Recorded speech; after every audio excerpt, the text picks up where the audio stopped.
Isang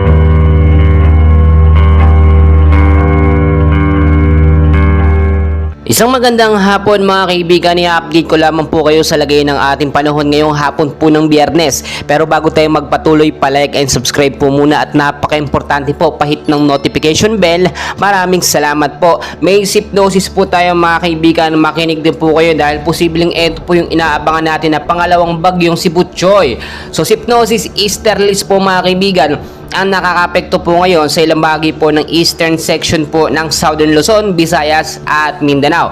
But take note mga kaibigan, active tropical cyclone nasa labas po ng Philippine Area of Responsibility kaninang alas 3 po ng hapon. Tropical depression or bagyo na maituturing na po natin na mahina mga kaibigan, which is located po ngayon 1,090 kilometers west of extreme northern Luzon po yan mga kaibigan. At ito pong tropical depression na ito mga kaibigan ay may hangin pong pumapalo sa lakas na 55 kilometers per hour malapit sa sentro na may bugso pong pumapalo sa 65 kilometers pa northwestward po ang kilos sa bilis na 25 kilometers mga kaibigan. So papakita ko sa inyo mga kaibigan etong sinasabi po natin na tropical depression or posibleng maging si Bagyong Butchoy po paglipas ng 24 to 48 hours dahil posibleng magbago po ang lokasyon nito at pumasok po sa ating Philippine Area of Responsibility. Tignan nyo mabuti dito po sa may left side natin ay makikita nyo mabilis po itong kumikilos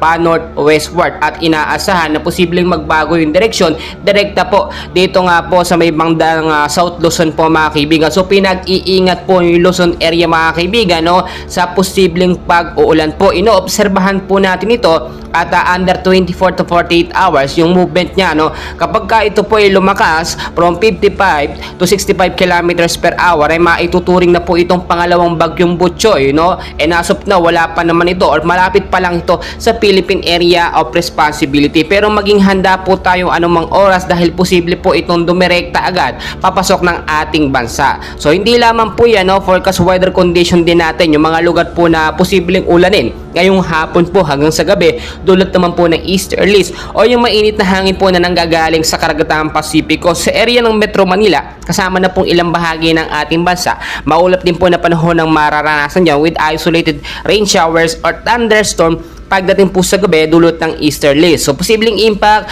pagbabaha sa mababang lugar, landslide naman doon sa matataas na lugar. So mag-ingat po tayo dahil kung makikita nyo mga kaibigan, papasok na tayo rainy season na po ngayon mga kaibigan at kalalabas pa lang ni Bagyong Aghon, eto na naman. May panibagong tropical depression na naman tayo na posibleng maging isang ganap nga na bagyo. At ngayon hindi pa natin malalaman kung gaano ito kalakas dahil nga po sobrang init ng mga nakaraang buwan ngayon po yung nagsusunod-sunod ang mga bagyo na pumapasok po sa ating bansa. And hopefully nga, kung ito nga po yung maging isang ganap na bagyo, wag naman sana yung sobrang lakas. Yung tamang magpaulan lang sa ating bansa, sa ating kalupaan, especially sa ating magsasaka. So mga kaibigan, dyan lamang po kayo. Marami pa tayong kaganapan. I-update ko kayo sa lagay ng ating panahon. And please, huwag kalimutan po mag-like and subscribe. Maraming salamat po sa inyong